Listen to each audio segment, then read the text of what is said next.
Hi friends, welcome to our channel. ഈ channel നിങ്ങൾ ആദ്യമായിട്ടാണ് കാണുന്നതെങ്കിൽ ലൈക്ക് ചെയ്യാനും ഷെയർ ചെയ്യാനും സബ്സ്ക്രൈബ് ചെയ്യാനും മറക്കരുത്. അപ്പോൾ നമ്മൾ ഇന്ന് ഉണ്ടാക്കാൻ പോകുന്നത് പനീർ ബട്ടർ മസാലയാണ്. അപ്പോൾ പനീർ ബട്ടർ മസാല നമ്മൾ എങ്ങനെയാണ് ഉണ്ടാക്കുന്നതെന്ന് നോക്കാം. അപ്പോൾ അതിന് എന്തൊക്കെയാണ് സാധനങ്ങൾ വേണ്ടതെന്ന് പറയാം.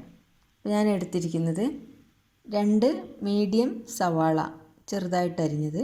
ചെറുതായിട്ട് അരിയണമെന്നൊന്നുമില്ല, നമ്മളിത് വഴറ്റിയിട്ട് അരയ്ക്കാനുള്ളത് കൊണ്ട് വലിയ പീസായിട്ട് കട്ട് ചെയ്താലും കുഴപ്പമില്ല. അതുപോലെ തന്നെ പിന്നെ വേണ്ടത് നമുക്ക് പഴുത്ത 2 തക്കാളി, പുളിയില്ലാത്തതാവാൻ വേണ്ടിയിട്ട് ശ്രദ്ധിക്കണം. അത് 2 എണ്ണം കട്ട് ചെയ്ത് വെച്ചിട്ടുണ്ട്. പിന്നെ ഒരു 8-10 വെളുത്തുള്ളിയുടെ അല്ലി, അതുപോലെ ചെറിയൊരു കഷ്ണം ഇഞ്ചി, പിന്നെ പച്ചമുളക് ഞാൻ ഇവിടെ 3 എണ്ണം എടുത്തിട്ടുണ്ട്. ഇത് ഒട്ടും എരിവില്ലാത്ത പച്ചമുളക് ആയതുകൊണ്ടാണ് 3 എണ്ണം എടുത്തത്. ഇനി എരിവുള്ള പച്ചമുളകാണെങ്കിൽ 1-2 മതിയാകും. ഞാൻ കുറച്ച് അണ്ടിപ്പരിപ്പ് കൂടെ എടുത്തിട്ടുണ്ട്. ഇത് നമ്മൾ അരക്കാനുള്ളത് കൊണ്ട് ഞാൻ പീസാക്കി കട്ട് ചെയ്തിട്ടില്ല, നമ്മളത് വഴറ്റിയിട്ട് വീണ്ടും അരച്ചെടുക്കാനുള്ളതാണ്. ഇതാണ് വേണ്ട സാധനങ്ങൾ. ഇനി ഇതിനോടൊപ്പമുള്ള കുറച്ച് സാധനങ്ങൾ നമ്മളത് വഴറ്റിയെടുക്കുന്ന സമയത്ത് ചേർത്ത് കൊടുക്കാം. പിന്നെ മെയിനായിട്ട് വേണ്ട ഇൻഗ്രീഡിയൻറ്റ് പനീറാണ്. അപ്പോൾ ഇത് പനീർ ഒരു 250 ഗ്രാം ക്യൂബായിട്ട് കട്ട് ചെയ്ത് വെച്ചിട്ടിരിക്കുകയാണ്. അപ്പോൾ നമുക്കിത് എങ്ങനെയാണ് ഉണ്ടാക്കുന്നതെന്ന് നോക്കാം. ഒരു പാത്രം അടുപ്പത്ത് വെച്ച് അത് ചൂടാകുമ്പോൾ നമ്മൾക്കതിലേക്ക് 1 ടേബിൾ സ്പൂൺ ബട്ടർ ഇട്ട് കൊടുക്കാം.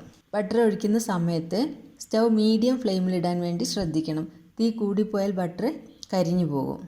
ബട്ടറിൻ്റെ കൂടെ കുറച്ച് ഓയിൽ കൂടെ ചേർക്കുന്നുണ്ട്. സൺഫ്ലവർ ഓയിലാണ് ഞാൻ ചേർത്തിട്ടുള്ളത്. അപ്പോൾ ബട്ടർ ഉരുകി വരുമ്പോൾ നമ്മൾ അതിലേക്ക് ആദ്യം ഇഞ്ചിയും പിന്നെ വെളുത്തുള്ളിയും ചേർത്തൊന്ന് വഴറ്റിയെടുക്കണം. അതൊന്ന് വഴണ്ടി വരുമ്പോൾ നമുക്ക് അണ്ടിപ്പരിപ്പ് ചേർത്തൊന്ന് വഴറ്റി കൊടുക്കാം. ചെറുതായിട്ടൊന്ന് ചൂടായാൽ മതി അണ്ടിപ്പരിപ്പ്. അതിലേക്ക് പിന്നെ നമ്മൾ സവാള, പച്ചമുളക് ചേർത്ത് വഴറ്റി കൊടുക്കാം. ഇതിലേക്ക് ഞാൻ 3 വറ്റൽമുളക് ചേർക്കുന്നുണ്ട്. ഇത് ഓപ്ഷണലാണ്, എരിവ് വേണ്ടാത്തവർക്കിത് ഒഴിവാക്കാം. സവാള നന്നായി വഴറ്റിയെടുക്കേണ്ട ആവശ്യമില്ല. ഒരു സെമി ട്രാൻസ്പെറൻ്റ് ആവുന്ന ഒരു സമയത്ത് നമുക്കതിലേക്ക് ആവശ്യമുള്ള മസാലകൾ ചേർത്ത് കൊടുക്കാം. അപ്പോൾ ഇതിലേക്ക് ഞാൻ കാശ്മീരി ചില്ലി പൗഡറാണ് ചേർക്കുന്നത്. 1.5 ടീസ്പൂണാണ് ചേർക്കുന്നത്. നിങ്ങളുടെ എരിവിനനുസരിച്ച് മുളക് പൊടി ചേർത്ത് കൊടുക്കാം. അപ്പോൾ ഇത് കാശ്മീരി ചില്ലിയാണ്, അതാകുമ്പോൾ നമുക്ക് കറിക്ക് അല്പം കളറും കിട്ടും. പിന്നെ അതിലേക്ക് ഒരു 3/4 ടീസ്പൂൺ മല്ലിപ്പൊടി കൂടെ ചേർക്കുന്നുണ്ട്. ഇത് നന്നായിട്ട് വഴറ്റിയെടുത്ത് അതിൻ്റെ പച്ചമണം മാറുന്നത് വരെ നമുക്ക് ആ ബട്ടറിലിട്ടൊന്ന് വഴറ്റിയെടുക്കാം. പൊടികളുടെ പച്ചമണം ഒന്ന് മാറിക്കഴിഞ്ഞാൽ നമുക്ക് അതിലേക്ക് അരിഞ്ഞു വെച്ചിട്ടുള്ള തക്കാളി ചേർത്ത് വഴറ്റിയെടുക്കാം. തക്കാളി ഒന്ന് സോഫ്റ്റായിട്ട് വരാനായിട്ട് നമുക്കൊന്ന് തീ കുറച്ച് ഒരു 5 മിനിറ്റ് ഒന്ന് നമുക്ക് അടച്ചു വെച്ച് വേവിക്കാം. ഒരു 5 മിനിറ്റ് കഴിഞ്ഞ് നമുക്ക് മൂടി തുറന്ന് നോക്കാം. അപ്പോൾ നമ്മൾ തക്കാളിയൊക്കെ വെന്തിട്ടുണ്ട്. ഇത് നമുക്കൊന്ന് ചൂടാറിയതിന് ശേഷം ഒരു മിക്സിയിലിട്ട് അരച്ചെടുക്കണം. അപ്പോൾ ഈ മസാലക്കൂട്ട് നല്ല പേസ്റ്റാക്കി അരച്ചിട്ടുണ്ട്, നല്ല തിക്കായിട്ടുള്ള പേസ്റ്റായിട്ട് അരച്ചെടുത്തിട്ടുണ്ട്. ഇനി നമുക്ക് ഇത് വഴറ്റിയെടുക്കാം. അതിനായി ഒരു പാത്രം സ്റ്റൗവിൽ വെച്ച് അതിലേക്ക് 1 ടേബിൾ സ്പൂൺ ബട്ടർ ഒഴിച്ചു കൊടുക്കുക. അതിലേക്ക് വേണമെങ്കിൽ സൺഫ്ലവർ ഓയിൽ ഒഴിക്കുക, അല്ലെങ്കിൽ മുഴുവനും ബട്ടറിൽ തന്നെ നമുക്ക് വഴറ്റിയെടുക്കാം. ബട്ടർ ഉരുകി കഴിഞ്ഞാൽ അതിലേക്ക് 1 ഏലക്കായ, 1 ഗ്രാമ്പു, ചെറിയ 2 കഷ്ണം പട്ട, ചെറിയ ബേ ലീഫ് കഷ്ണങ്ങളാക്കിയത്, ഇതെല്ലാം ചേർത്തിട്ടൊന്ന് ചെറിയ തീയിലിട്ട് വഴറ്റിയെടുക്കുക.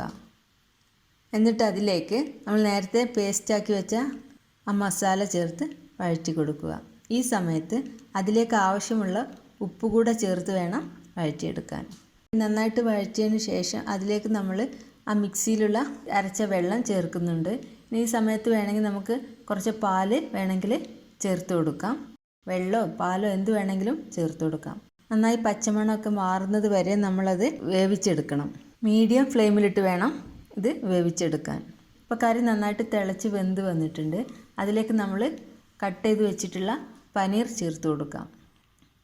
പനീർ ഇട്ട് കഴിഞ്ഞാൽ നമുക്ക് അധിക നേരം വേവിക്കേണ്ട ആവശ്യമില്ല, കാരണം പനീറിന് അധികം വേവില്ല. ഇനി നമുക്കത് തിളയ്ക്കുന്ന സമയത്ത് അതിലേക്ക് 1 ടീസ്പൂൺ കസൂരി മേത്തി ഒന്ന് ചൂടാക്കി പൊടിച്ചെടുത്തതാണ്, അത് ചേർത്ത് കൊടുക്കുക.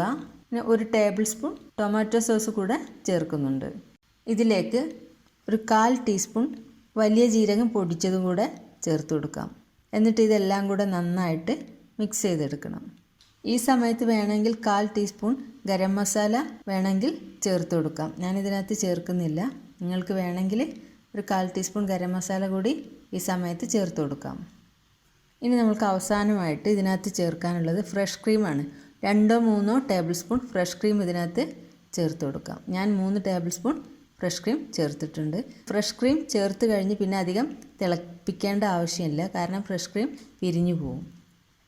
നമ്മുടെ പനീർ ബട്ടർ മസാല ഇവിടെ റെഡി ആയിട്ടുണ്ട്.